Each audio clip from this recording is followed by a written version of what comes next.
Welcome to the best hour of their day podcast with your hosts, Jason Fernandez and me, Jason Ackerman. With more than 20 years in the business, as both coaches and affiliate owners, our passion is to help create world-class affiliates and coaches by building better boxes. Welcome to the best hour of your day. All right. Technical difficulties aside, Saxon, you can hear me? Yes. All right, we got him. Cody, we're good. Feel free to bounce off. Hey, I'm really excited to chat with you, Saxon. Yeah, man, I'm excited too. Hey, we got to give a shout out to Hiller. He's putting out some great documentaries, and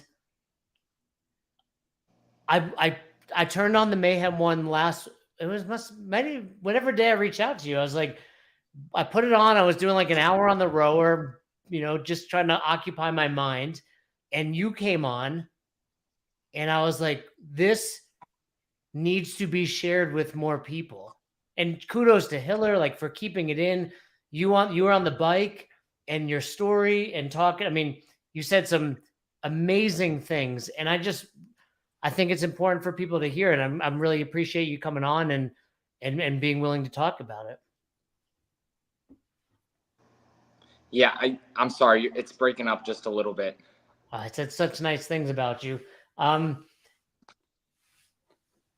you hear me all right? Okay. Yeah. Wi-Fi in Cookeville is bad, huh? I'm actually in Nashville. Gotcha. So before we get into I want to talk about the level one and all this stuff you said. Again, shout out to Hiller. What was it like? Like, Hiller's done some great things, but he's also tweaked some people. Was there any weirdness when he was there at Mayhem? No, I think he was really trying to get to see things from the athlete's perspective. And I think walking into a place like that, everywhere you look around, you're going to find someone. Yeah, it was really cool. And like I said, he's doing such a good job. So you're sitting on the bike, Hiller's interviewing you, and you talk about a few of the things you said. More games athletes need to be in the affiliate, which was awesome. You also said something to the extent of games athletes should be required to have their level one. I don't think you meant to there's a hard and fast rule, but I think that was a really cool thing. And, we put up that you were coming on, and I saw a comment from Adrian Conway, an amazing coach. He's like joking around, but it's like, of course it makes sense that if you're competing at this level, you should understand the methodology. So you're a 5-time games athlete. Is that, if we count COVID year, right? 18, 19, 20, 21, 22? Yeah. So 5 times, 5th place, I think, is your highest placing. Yeah, in 2021. Yeah, I mean, a 5-time games athlete. And then 11th after that. That's 5-time games athlete, in my opinion, you're automatically on the ballot for the Hall of Fame. Like, if you've made it to the games 5 times, that's super impressive. It shows consistency. Obviously, the goal being number 6 this year.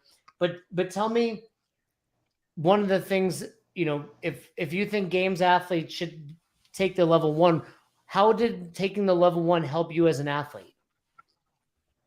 It's helped me tremendously, right? And if you actually go and you look at the methodology behind it, there's different ways that you can look at it. For me, I look at it as, if you want to be a great athlete, you need to be a great coach. Like, if you were to look at any other professional sport, you would be able to take any great athlete and they would be able to coach somebody. I'm not saying they have to by any means, but I'm saying you need to be a great student and you need to be able to continue to learn and grow in what you're doing. And for me, I look at our sport, like, I'll use a great example. So I didn't compete last year. I messed my foot up, and my season ended early. And you look at the sickness bonus continuum, right? Like, it's not like I was sick, but my fitness was so high on that whenever I had something happen to me, instead of me being, let's just say where an average American is, and they were to mess their foot up and not be able to move for 3 months, it would take them a really long time to to get to a point of a games athlete, or, you know, like even a games athlete, right? Like you fall pretty high on that spectrum, that the comeback from that is pretty easy. You know, you look at anyone that stepped away from the sport. Look at Annie Thorsdottir, right? She had a baby and then she came back and had a killer performance at the games. Like, where did she fall on that sickness wellness continuum? And I think it's just being able to lean on those little things. And, you know, if I was a coach and something like that happened to one of my athletes, you explain that methodology to them, that, hey, listen, this is where you were. This is where everybody else is. Like, the comeback, it's right there. You know, like, we had your fitness so high that you were falling really high on that continuum. So to me, I look at something so simple. I don't want to say simple, but something like that, you know, like that allows me to walk into the gym with the confidence. And instead of me, you know, doubting myself of like, oh man, you know, this is going to be a ride. This is going to be hard to come back from. It's like, no, you know, I look at that methodology and I'm like, yeah, you know, I can do this. Like, I know where my fitness was, and I know that I didn't fall too far on that. And, you know, that's one example of me coming back from my injury. But like, even if you were to look at programming and training and things like that, the metabolic pathways, right? Like, I think it's important that any athlete should understand the metabolic pathways. Like, okay, so if I was to look at the games programming, like, where are we following on these metabolic pathways? If you were to dissect any competition's programming, you would see that there should be something in each of those. And if you don't, they probably don't understand the methodology. Like, are you testing fitness? And to me, as an athlete, I think you should have a very good understanding of that. And even if you were to, let's say, you know, as an athlete, you're looking for a coach, right? And you want someone that's going to, for me, like, I love programming. I absolutely love it. But like, there's so much that I need to be able to do in the day that I found myself an incredible coach, Facundo, where we're able to collaborate together. We're able to look at the programming. We're able to continue to evolve to get better. But like, let's just say I'm an athlete looking for a new coach, and you were to look at the program and you're seeing you're not hitting these different things and the methodology and the stuff that, you know, you would think Dave and Boz are looking at when they're programming. They are. You've seen it year after year. And if you were to, let's just say, interview a coach to write your programming, are you doing these things? Like, you know what I'm saying? It's ways that you're going to be able to move forward as an athlete. And I think it's something that's just very important for an athlete to understand. What you're saying is awesome, Saxon. I love it. Something else you said on there that was really inspiring was, you know, the year you didn't make it, like really understanding and knowing your identity, right? I think a lot of games athletes and even just CrossFitters at the box, it's like they're so wrapped up in that and being able to separate. And I feel like, you know, correct me if I'm wrong, like you matured as a human being that year by not making it, right? It's like there's no failure if you're learning from it. And it sounded to me, because what are you, 25, 26? 27? Like, what you were saying was like, at 45, I'm like, I learned that yesterday, you know, and you're learning it 20 years ago. So it was really awesome to hear. And I loved it. Hey, on the coach's note, you know, my buddy, you know, Dom, do you interact with Dom a lot at Mayhem? When I go down there, yeah, I mean, I try and talk to everybody down there when I can. But I do a lot of my training at CrossFit Nolensville. It's an affiliate that's a few minutes down the road from me. And that's where I spend most of my time. I'll go down to Mayhem. They do community workouts every Wednesday. So whenever I can get down there, I'll go down there and work out. But yeah, so. Yeah, Dom's a great dude. I'm glad to see him doing so well over at Mayhem. So let's go back to your level 1. When did you take it for the first time? So I took it, and this is a great story. I don't know how far you listened into that, but I want to say I took it when I was 16 or 17. I mean, I listened enough to hear you failed it twice. I did. Okay. Yeah. So yeah. So you took it in 20. So at the time, could you take the test your first time? Were you old enough to take the test? Yes. Yes. I remember. 17 then. Well, you'll laugh. So here's a great story with that. The first time I went to go take it, Matt Chan was teaching the course. And he just competed at the CrossFit Games with my brother Scott. And he knew who I was. So of course he's going to kind of pick on me a little bit and dissect everything to make sure that I'm doing everything the right way. And I remember we were learning the Kipping pull-up, and I jumped right into butterfly pull-ups. I remember watching videos of Chris Spieler, the reverse bicycle, a lot of the OG stuff. And I was like, yeah, man, I can hit 50 pull-ups. Like, I'm good. And Matt Chan humbled me very quickly whenever he asked me to do a Kipping pull-up. And he's like, you want to compete? He goes, you can't even do a Kipping pull-up. We got to learn to do a Kipping pull-up first. And it really opened my eyes to the foundations of what we're doing. And, of course, he looked at everything else I was doing over the weekend and really trying to dial in and perfect the stuff. But, you look at a simple Kipping pull-up, like imagine at the games or, in any of these stages that we were to compete, they said, hey, we're doing Kipping pull-ups. Your chin needs to clear the plane of the bar. No butterfly, it's a Kipping pull-up. How many athletes are training that? I guarantee you, I would say at least maybe 50 to 70%. Like if a workout came up with Kipping pull-ups at the games, people would look very uncoordinated because it's a hard movement if you don't do it. Yeah. That we can't forget the foundations of things like that. And I just remember going there for my level 1, and Matt Chan was on me about that. No, and I love hearing but it. That's the things like. But that's what I walk away from, right? Like, here I am, that was 11 years ago. And that still sticks with me. Like he had an impact on me 11 years ago that still affects me to this day. And it's things that I add to my training. Like and that's why I encourage athletes to go take their level 1. Another great example is, this isn't in the level 1 course, but it's in the CrossFit Journal. I was speaking with somebody that commented on the post of me speaking about that. And they were talking about CrossFit, the sport, and CrossFit being completely different. And, before CrossFit, the sport was a thing. If you go back and look it was August 2002, Greg Glassman put out a CrossFit Journal post, and it said the must-haves for your home gym. And what was on there? A pegboard. He had a pegboard. It was 13 years before we saw it at the CrossFit Games. Wow. And 2015 it showed up, like the final event. All of a sudden, a pegboard shows up.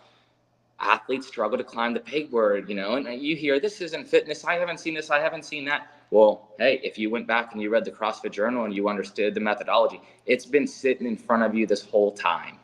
And it's just, for me as an athlete, like, you need to be able to look at that. P-bars is another great example. Greg Glassman says you should be able to hold a 3-minute L-sit. How many athletes can hold a 3-minute L-sit? I'm not saying I'm perfect. Like 3 minutes is very ambitious for me, but that just shows you that there's more potential on the table for an athlete, that, there's these standards that were set, and those are things that we need to work towards. Like, that's the foundation of our sport. Dude, it is so inspiring to hear you say stuff like this, because I do think there's a disconnect somewhere, right? Like, and I don't think it's the game's athletes. It's not you guys, because I do think they might not be as vocal as you are right now. But I wasn't until I talked to Hiller. It's hard to go out there and speak your mind, because you face judgment, you face criticism. Like, social media has become such a larger platform, but for me, and this is my focus this year, is I want to speak on these things, because this is what's going to move the sport and the methodology in the direction that we want. Like, we need to get back to these roots. Like people, I remember in 2008, whenever I started CrossFit, I'd wake up at midnight to see what was on main site. Like, what am I going into the gym to do? And you go and you see it, and you wake up the next morning, 9 a.m. class, I'm there. Like, and I think that's why I'm so passionate about it, is because I didn't just walk into it as a games athlete. Like, I fell in love with it because of what was happening inside the affiliate. It was, you had wooden beams posted into the ground with cement, and you were doing pull-ups on gas pipes, right? Like, it was these little things. And that's where it started. And I just think it's so important that, we continue to not lose what got us to where we are. And like I said, and you said, we can't fault any athletes, right? Because like you have a lot of athletes that are gifted, that are coming from other sports, that are just able to walk in and, you know, are I don't want to say gifted, but worked really hard to have the skills that they have. And they're really good at, you know, doing CrossFit. But I think if you were to go back in 2008, 2009, and they were to go through that, I think that they would find that passion that I did. And that, you know, I think that athletes should be able to feel what you feel by going into class. Now, I'm not saying that you have to go into a class every single day. Like for me, like, yeah, I don't go do a class every single day. But what I do is, hey, you know, Jimmy, you want to jump in with me and do this? Like, that's what I do on, especially on the weekends. Like, I'm trying to get anybody in there that I can to work out with me. And I want them to see like, hey, this is how I train. Like, okay, well, is this what you're doing? And I catch myself like, all right, hey, I want you to try this. And I want you to try this. And if we do this, this will get you to here. And it's just little things like that. Like I'm not saying go coach a class, the 5:30 a.m. class every single day, but I'm saying is one interaction with somebody can change their perspective on our entire sport and on games athletes. That like, hey, you know, we have, you know, 40 of the fittest athletes that are out there having an impact. And, you know, I always say one person's equivalent to 5 people. If you teach someone a good enough skill, they're going to want to go tell everybody. Mm-hmm. And it's just, it's those little things that if we're doing that, we're moving the sport in that direction. And, you know, for me, after the games this year, I'm looking forward to going and doing the classes in my affiliate. Like I said, that's where the community happens. And, you know, I've gone through different phases throughout my career that, you know, I do feel like I can speak to this, to where, you know, I started as a member. Like my CrossFit career started as a member, like going in there in the 9 a.m. every single day. Eventually I turned into coaching. And then eventually I went from mentoring to coaching, to owning an affiliate, to competing in CrossFit. And I think it's just these things that we can't forget what got us to where we are. And, you know, I hope that other people and other athletes coming up in the sport, they get to experience that, because I think that that's where the magic happens. And, you know, that's the foundation of CrossFit. Yeah. And, you know, I think the challenge is, it sounds like you and some other games athletes, I don't, you know, you can't speak for them, I can't, agree and believe in this. It's that disconnect between the average Joe and you guys, where they think this is what I need to be doing. So the more of you that are at that elite level, telling people, it's hopping into class, it's working on the basics, it's going back and reading journal articles from 2002. Yeah. And can bridging that gap, right? Because I maybe you see it, maybe you don't. Like, I think there's this contingency of people that are like, to make it to that level, this is what I need to do. But the people that are there are saying, this is actually the way. Yeah. Well, and I think, honestly, speaking to that, like I said, I've been through these different phases of an athlete, a coach, a mentor. And the one thing that I've realized is, yeah, I went from training in my affiliate for the CrossFit Games to training in my garage for the CrossFit Games. And the one thing that I've noticed is in being with other people, other athletes, and training for the games.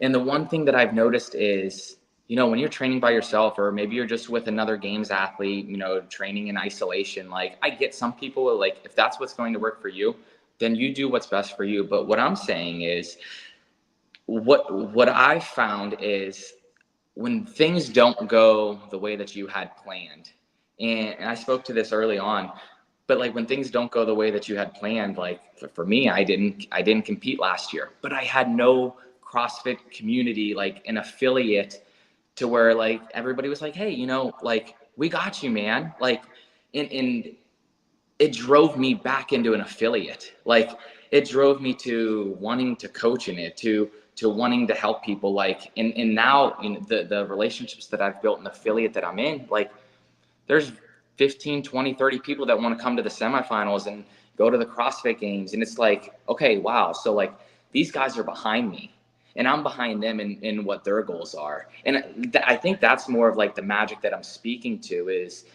is the impact that we can have by being in an affiliate. And like I said, it's not like I go in the gym every single day and train in the classes. Like, yes, like I'm in there from 9 a.m. until 4 p.m. Like there's a coach that comes in for the 9 a.m. I say, hey, what's up? And then he comes back in for the 4 p.m. and I say, hey, what's up again? It's long days. But the people that are coming in and out and the interactions that I'm having with people that are coming in for the 9 a.m., the noon, the 3, the 4 p.m., those guys are becoming my friends. Like they're becoming people that I want to see. If they want to go to quarterfinals, I want to see them go to quarterfinals. If they want to become a better dad or a better mom or, get their first muscle up, hey, I got you. Like I'm going to tell you all the secrets to get to that.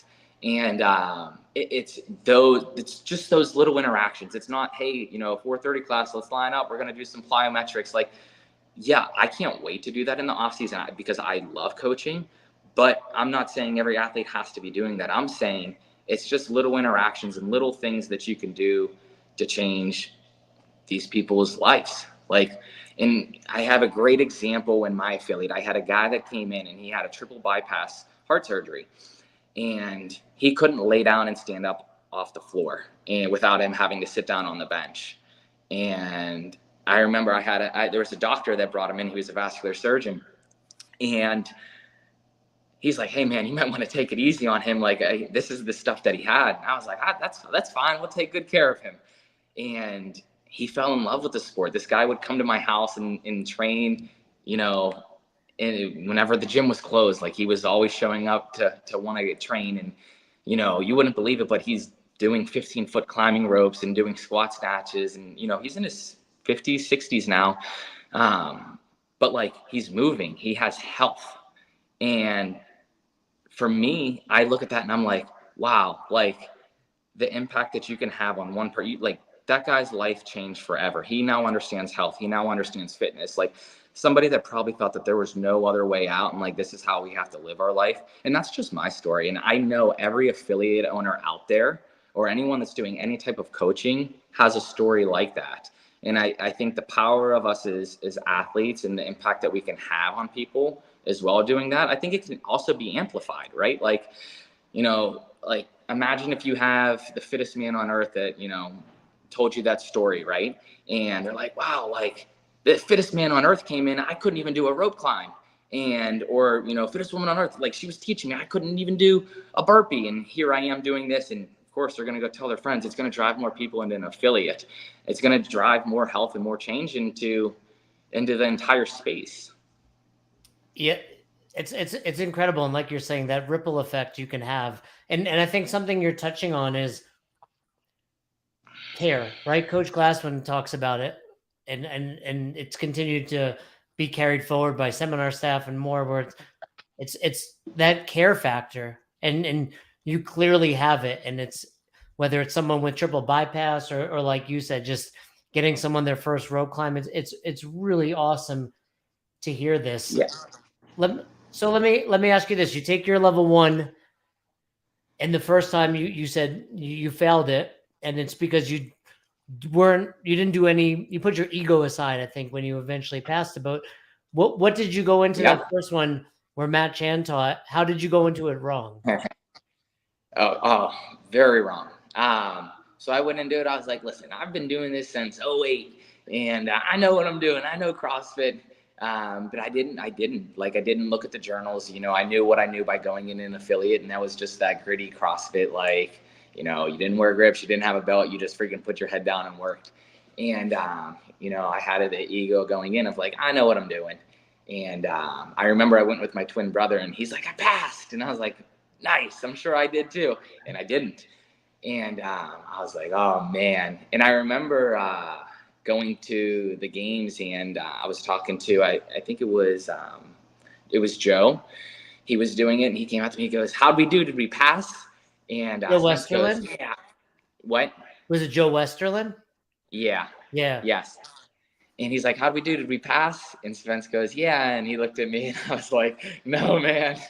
And he's like, it's okay, man. So I ended up going and I was like, I'm going to retake it. Like, I'll be good. Like, I know what I'm doing. Yeah, go again. And I felt it again. And I remember I was I was very upset that that happened, that I actually waited a year to go take it again. And I remember I went back there and Joe was teaching level 1 again. And I don't think he realized what happened. He says, "Oh, we're back for a renewal." And he thought I was renewing it because you had to go through the course again. You actually took the entire course again. Yeah, so I had to go through the entire weekend. And you know, like that is what it is. Like, but you know, whenever I went to go take it that third time, I studied so hard. But like when I went through it as if I was going to teach it. You know, I pretended like, hey, you know, I have a class in front of me. Like I'm Joe or I'm Matt up here, and I got to teach, you know, these 50 people that are taking their L1, how would I do it? And that's exactly how I studied. Like I wanted to know this information. I wanted to understand this information, and I passed it. Well, you know, the third time, so you went back and took it again. Which I needed. I'm sure I need. Like that was my penance for waiting so long. Like let's sit through it again. No, and I have seen people that have failed, and those that come back and actually take the course again typically do better. Like I tell people, it's like if you just pay attention here, everything you need to know is here. The book helps. Like obviously read it and study it, but nothing trumps being here. At that point, though.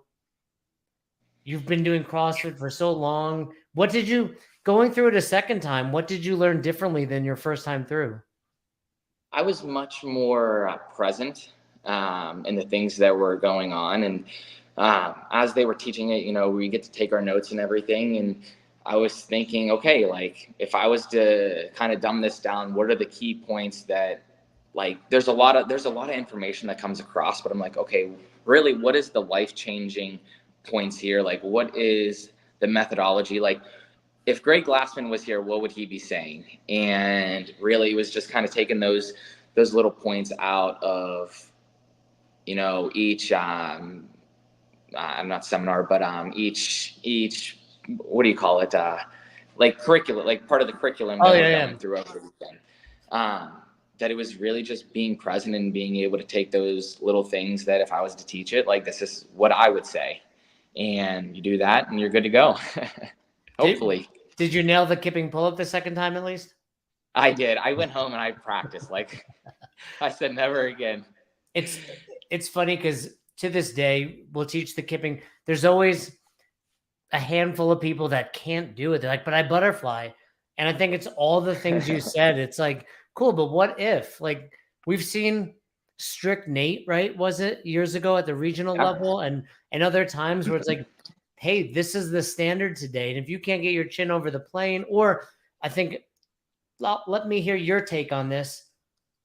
Do you think the Kipping pull-up translates to other gymnastic movements better than the butterfly?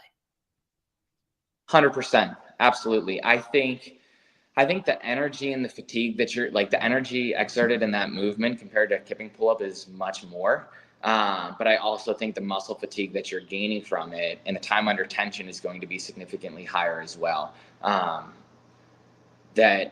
think hands down, and that's going to correlate over to the bar muscle up and the ring muscle up and like everything that we're doing in CrossFit, the core to extremity, right? Like we talk about that, like we're opening, we're closing the hip, like that's how we're generating power. I just think the power output that you can get from a Kipping pull-up compared to a butterfly pull-up is significantly more. No, that's great. So let me ask you this. I say, hey, Saxon, you've got one shot on the bar, as many pull-ups as you can get. What is that? How many do you get? And what does that set look like from rep 1 to your last rep? If you're going to try to really maximize. Kipping? No, any type of pull-up. Like, what does it look like from rep 1 to rep? I'd imagine you're pretty close to 100 if you really, really go for it. Yeah. I think they should look identical. I think would you start with Kipping right off or would you do butterfly and then default to Kipping and then default to like spazzing over the bar? Yeah, yes, exactly. I would start with butterfly. I would ride that all the way. I think it would more come down to a grip thing, to be honest. Mm-hmm. Like, yeah, you would want to like. I would probably try and squeak some out with Kipping pull-ups, but I don't think it would be many. I think your grip would go before anything. But those extra few might be the difference in 20th place and 10th, right? And like you said earlier, though, by practicing kipping time under tension, because Mm-hmm. I would say probably not at the games level, but at the average level, grip strength is a huge factor. I used to be able to do 56 kipping pull-ups. Wow. I'd like to think that I could do it now. And that was just like raw hands. Like we didn't wear grips. Yeah. I mean, there's an old video when Spieler hit 100, right? Like, yeah, that's the lesson. I like, cool. Like, yes, me as well. If you're telling me, give me a max set, of course I'm going to do butterfly. But when that wears out, I'm going to get a couple more kipping. And if you absolutely. never practice kipping, that's detrimental. Like, yeah, everything you said. So you talked a little bit about it. How did those failures at the level 1 translate to life? Because I think whether it was at level 1 or not making it, because of your injury last year, it sounds like through failure, you've had some of your biggest push forward. Absolutely. To me, we grow and we'll thrive in those moments of, we can call it failure, but I would call it more growth. Mm-hmm. That if you're always winning and you're always, feeling like you're being successful in everything that you're doing, like, what are you really going to walk away with? Like, of course, like, that I think that's where you chase the fulfillment. And I think that's another question is, it's like, okay, like, I want to go win the CrossFit Games. So, okay, I won the CrossFit Games. So what does that look like after? Like, okay, well, I got to go do it again. Or like, for me, I look at it as, it's like, okay, well, what kind of impact can you have? Like, is your platform and your ability to speak, is it amplified? And I just think for me, it's allowed me to reflect on that. Like, if you were to ask me, oh, Saxon, you go win the games last year, right? If I didn't go through my injury, and, it was just kind of me in my isolation doing my training and stuff, I'd go, oh yeah, like, on the games, I've been dreaming about this for a while, but like, now I look at it and I'm like, well, I've grown so much from that point that like, it wouldn't be possible without the people around me, with the affiliate, with the conversations. Like, to me, it just puts more of an amplification on my love for CrossFit rather than my love to win.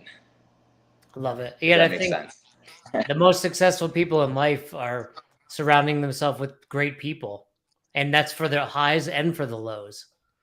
So absolutely, you having the affiliate to go back to is really amazing.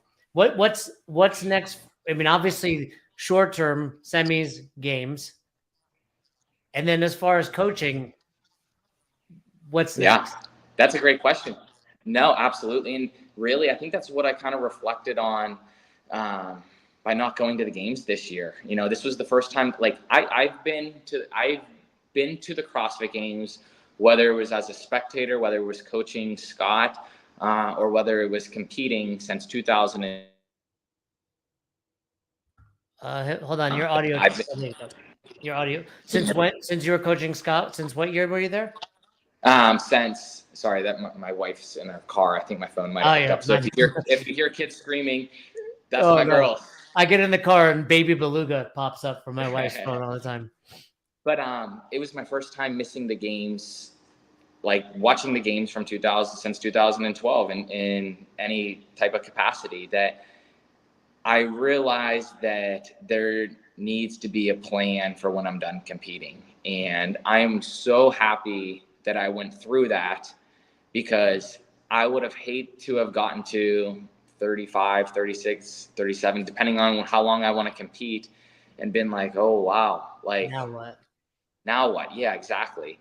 And like I said, that's what drove me back into an affiliate, that, it's the people, it's the teaching, it's, evaluating how can I impact people? Like, what do I want to do whenever I'm done competing? Like, or like, what if something was to happen to me? Like, what's the plan? And for me, it's continuing to gather and gain more knowledge to be a better coach, which will make me a better athlete, which will make me a better business owner. If I do decide to open up a gym, or, be a part of a gym in some capacity, or maybe it's being on the training staff, like why would I not want to gain that knowledge in what I'm doing? And I have the ability to do that now. Like, why would I not want to gain as much knowledge in my profession as I can? Like, And I thought this was very interesting. The Morning Chalk-Up put an article out, and they asked games athletes, well, hey, what do you do on a rest day? And what do you think they said? More CrossFit. No, sit on the couch and watch Netflix. Yeah. You know, they sit there and relax.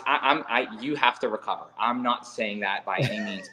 But what I'm saying is, and this goes to the comments that on the video that you posted of, you know, well, you know, the sports evolved, the sports changed. Like, why should people have to go get their level 1? It's one weekend. It is one weekend to go learn and grow. Like, why would you not? Like, that's like a football player saying, oh, you know, I don't want to go learn, or, you know, I don't want to go learn from Tom Brady, teaching you how to throw a spiral. Everybody's going to go, you know, or Michael Jordan teaching you how to do a free throw. Like, you don't have people saying like, I know how to do a free throw. Like, it's the same thing. Like, the people on the level 1 staff, like, they know what they're talking about. Like, they play a huge part in this community, and it's one weekend. And for me, like, my time isn't spent sitting there, you know, watching. And this goes for me, you know, breaking into the sport for the first time. And you could tell I'm very passionate about this because I get loud, but, but it was me sitting there watching videos of Chris Spieler, how to do butterfly pull-ups. Like, how can you continue to evolve in our sport? Like, the way of growth and the pathway to growth that's on the table for an athlete. Like, I don't think it's been necessarily fully touched, and the full potential has been seen by a games athlete. I think it's been pretty close. I mean, you look at like Rich, Matt Chan, like Chris Spieler, like, these guys were all on the level 1 staff. They have a full understanding and how much the sport's evolved. Okay, well, how can you take these foundations and be able to incorporate it into today's athlete? Like, did we really see a true, the true capability of a human yet, and what's possible? Maybe, maybe not. So for me, that's what I'm seeking. I'm seeking more growth, more value, and more ways to evolve. Yeah, as you're saying that, I think about both ends of it. Like, we, the seminar staff, CrossFit, need to do a better job explaining why it is important. It shouldn't be like someone like Saxon figured it out. That's great. Yeah. But it should also be, it's a two-way conversation, right? Like, it should be, you guys understand that, but it's also on us to show you the value, the kipping pull-up, the sickness, wellness, fitness continuum, the energy pathways. Like, what can we do better to show people that are before they make the games, the semis, the quarters? Hey, if you did this thing, like you said, it's one weekend, and it's one weekend every 5 years. It's not even like it's 1 out of 250 weekends. Take this thing. Yeah. Anyway, there's an online version if you didn't want to leave your house. The in-person one is the way to go. And then, you know, take the level 2, take the level 3. But yeah, and like you said, cool. Whether you retire or whatever, and it is amazing to me that you potentially have 10 more years of competing. That's I take it a year at a time. Not even including age divisions, right? But like, what does, I mean, because you were saying you decided not to go on to college, and now you have this massive opportunity. I mean, it's amazing that Glassman created something that allowed people like you that were willing to work hard to, I mean, you're sitting in a garage, you're married. I imagine you have some income coming in because of this sport. That's really awesome. Absolutely. And now it is. And that's the evolution of the sport, right? Like, and people spoke to this in the comments when we were talking about it, of like, yeah, well, the OGs had to own a gym and this and that. And I don't think, like, of course, if you go back and you look at 2012, you know, 4th place walked away with, I think it was like $4,000 or $5,000, and social media was completely irrelevant at the time. That, you know, athletes didn't have as much of a platform. But, you know, if you do look at athletes and let's just take an example, right? If you were to go look at the following of athletes of Chris Spieler, Josh Bridges, Dan Bailey, Scott, Rich Froning, and you look at the current athlete, you would see that those guys have a pretty big following because, in my opinion, like, the impact that they were having because of how open they were to what they were doing and the impact that they were having on people. And I guess that's more what I want to see from athletes is like, what's it to us? Like, why not? You know, like, I just think if CrossFit was to say, hey, you can't come compete at the CrossFit Games unless you have your L1, every single athlete would go get their level 1. And I've played around with this idea a lot because I'm constantly thinking, okay, how can we evolve the sport? Like, how do we make it more professional? Like, people are always talking about that. And it's like, okay, well, what if the top 10 were to get an automatic invite? And then in order for you to get your invite back, you have to hold your level 1 and you have to go out and you have to do 2 seminars for CrossFit. Would they do it? They would, yes. They would. They totally would. Yeah. And why not? And I just look at little things like that, and I think, but what would happen with that is you would see such an evolution happen because, okay, well, you now as an athlete, you have more security that you're going back to the CrossFit Games. It's going to bring in more sponsors that are willing to bet on athletes because, well, I know that my athlete's going to the games in another year, so I'll sign a 2-year deal with them. You'll see more brands wanting to get behind CrossFit because, okay, well, hey, we know that these guys are coming back for the next year. Like, let's get behind this. And then as an athlete, like, you're able to go and focus on other things throughout the season. Like, our season in my opinion, it is very hard to add new things to your training because our season starts in February. And then we have quarterfinals, which is April. So 3 weeks after that. And then 3 weeks after that, we have semifinals.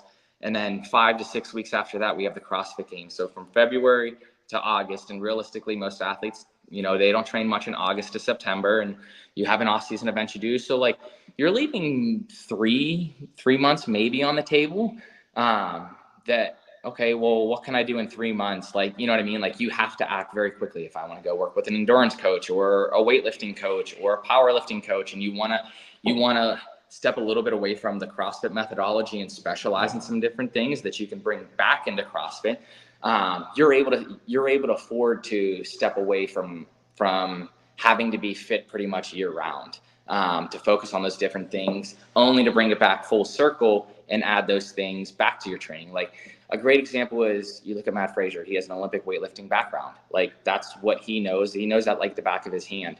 That he knew exactly what he needed to be doing and where his weights needed to be and what would get him to where he needed to be. That he was able to focus a lot more on monostructural training, so on the machines, and able to focus more on traditional CrossFit and chippers, couplets, and things like that. But like, for me, I look at it, it's like, okay, well, I have to keep everything. Like, I have to keep everything there pretty much year round if I want to do an out of season event. So I think if you were to do something like that, I think you would see an evolution of an athlete.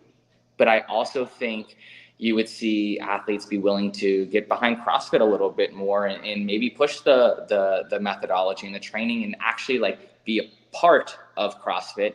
And that's just like a food for thought. But it's something that I thought about and something that I thought could evolve the sport in a lot of different ways. I think at the end of the day, all of these athletes have pretty big platforms to speak. And you look at what a brand would come in and pay an athlete to endorse their apparel, their drinks, their supplements, their, XYZ. But like, we're all ambassadors of CrossFit too. So like, why not do that? And figure out a way like, hey,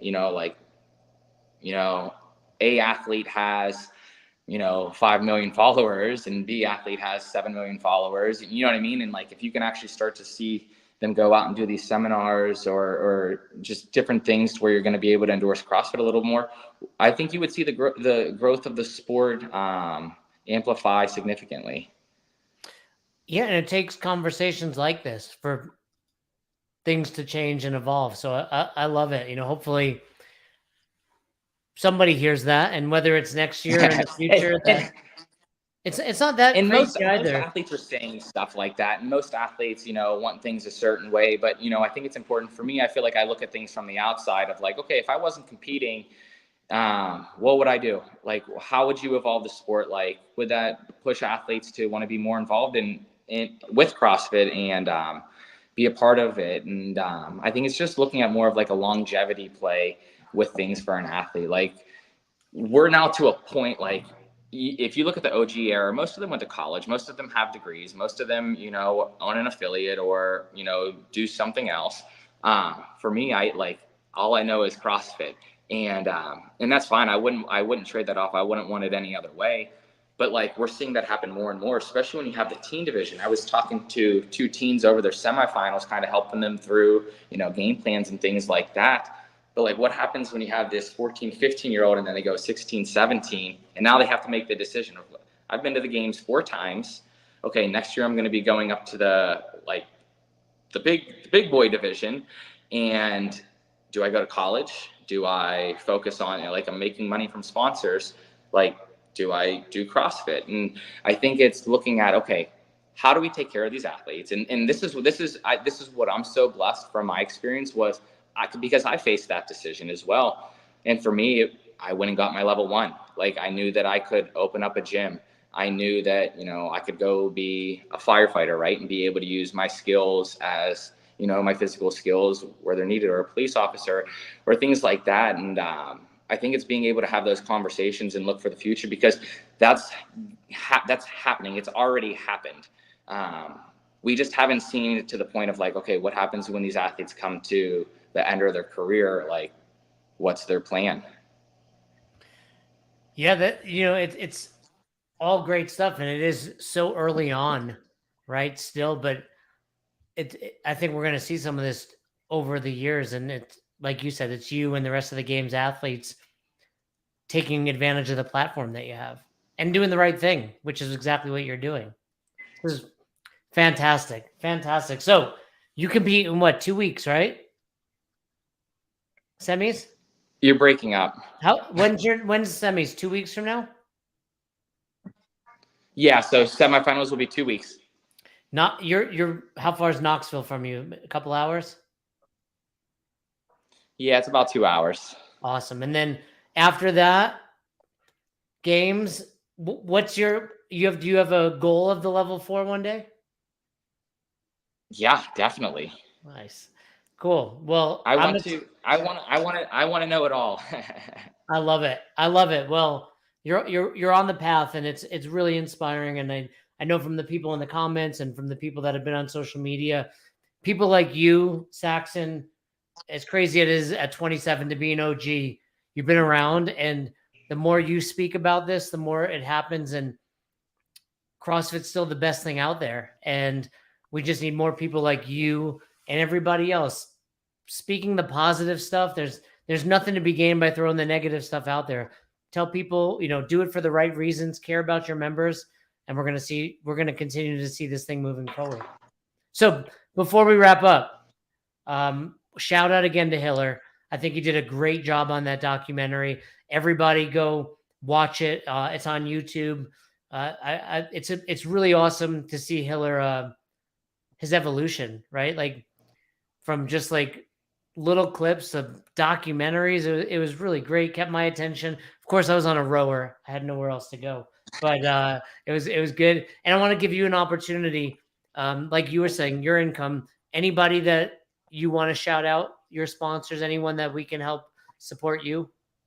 Oh, absolutely. I mean, honestly, I'm blessed to have the sponsors that are backing me, and I have Tier, my apparel sponsor, First Form for my supplements, and Hero for hydration. But I'm that's such an ad. But All good. To be honest, no, just kind of speaking on sponsors, and I'll make this super brief, that they allow us to be able to do this full time and evolve the potential of an athlete. And, speaking from an athlete standpoint, it would be really hard to do it without them. That I know that speaking for most athletes, they're blessed to be able to have these sponsors. I know that I am. And, like I said, I want nothing more than to just move this sport forward in any way possible. And yeah, and I know these sponsors want the same thing. And, if we can all collectively come together and be able to do that, I know great things are on the horizon. Love it. Well, I appreciate you. Best of luck at the semis. See you at the games, and keep doing everything you're doing, Saxon. It's really inspirational. I appreciate it, Jason. Thank you.